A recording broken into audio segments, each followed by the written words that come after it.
Hey people, voice talking to you. Today, I thought we'd take a step back and look at a game that maybe you haven't heard of. I don't know. Apparently this game was actually pretty popular way back in the day. This is Robocraft. I actually never heard of this game until I saw it for free on Steam, and you know me and free are BFFs, so I wanted to take a look at it before I realized that Robocraft 2 is coming out soon, or at least it's in beta now. So I figured this would be a good way for everybody to get some impressions, how I feel about the game, and maybe if they want to check out this one or the sequel, you can do that. And on that note, you know I gotta say it, if you want to download this game for yourself, play it on your own time, there will be a link for you down in the description. It's absolutely free, won't cost you a thing. And down there you can also find a link to my Twitch stream, because I play all of these games live on stream before I make my reviews. In fact, we played this game for about 3 or 4 hours yesterday. VOD should still be up. So come and hang out with us live. I'd love to see some new faces. Alright, that's my minute of yapping. Let's get to the game, shall we? What the heck is Robocraft? Maybe you're like me, never heard of this title, never played it way back in 2013, 2014 when it first released. Yeah, it's been a little while.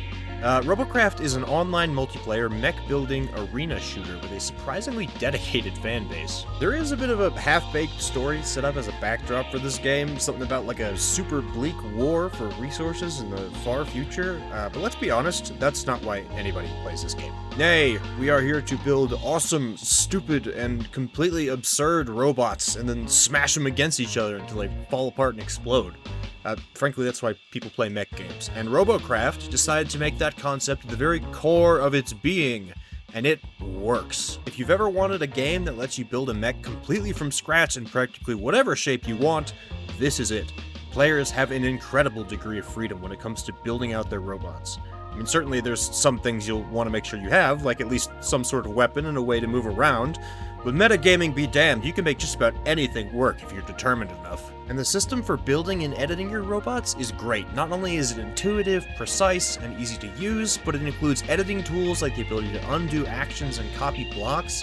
Speaking of blocks, there are tons of different parts players can use to kit out their machines. Even just building blocks have heavy and light versions depending on if you want your bot to be tankier or lighter, and you can choose a bunch of different ways for your robot to get around too, from mech legs to wheels or tank treads, hover pads, and even rotors and thrusters to fly through the air. On top of that, players can choose from lots of different weapons like lasers and plasma cannons, rail guns, and my personal favorite, Tesla blades for ramming and slicing enemies apart at close range. There's even healing cannons to repair teammates if you want to be a real MVP. But my absolute favorite part about all of this is that just because you choose one method of locomotion or one weapon does not mean you are locked into that. You can mix and match this stuff however you want. If you want to be a really fast car with thrusters on the back to fire you forward, you can do that. If you want to be a helicopter with legs, make it happen. If you want to be a giant walking weapons platform, go for it. If you want to make a fire truck, or an ambulance, or a Pepsi can, or a flying piece of paper covered in guns. I mean, I saw some really creative bots while I was playing.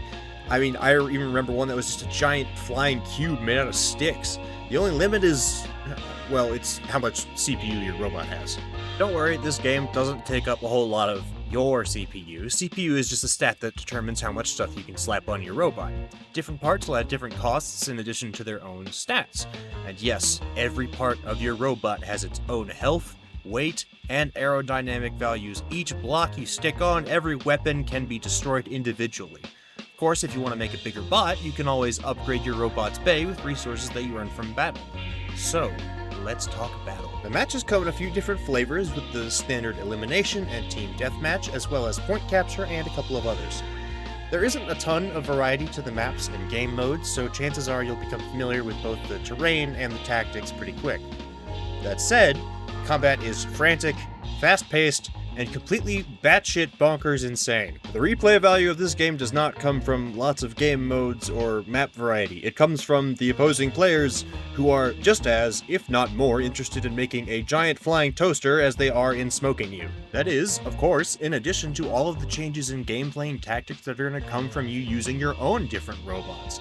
But frankly, when the match starts, you never have any idea what you're going to be up against or what on earth is going to be fighting alongside you. When battle starts, there's rockets flying everywhere, the air's full of lasers, people are slamming into each other, flyers are spinning out overhead, hovercraft are getting flipped upside down, and I am coming towards you, and you will only know fear until I have you in my Tesla claws. In the midst of all that insanity, bots are getting pieces blown off of them too. Weapons are shorting out, walkers are hopping around on one leg, there's hovercraft still getting flipped upside down, cars are trying to hobble with only 2 wheels, and all the while nobody has stopped shooting. I cannot overstate how much fun this all is. No matter your skill level or how in-depth you want to get into the building or the meta of combat, Robocraft delivers. Even if you don't want to bother building a bot at all, you can just download bots other players have built from the Steam Workshop or use a bunch of the pre-built ones. All in all, I actually have surprisingly little to say negatively about Robocraft. The combination of creative building and the strategy behind that overlapped with the chaos of combat, all in a completely free package.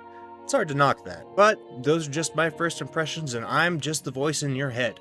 Thanks so much for listening to me today, and you'll be hearing from me again real soon.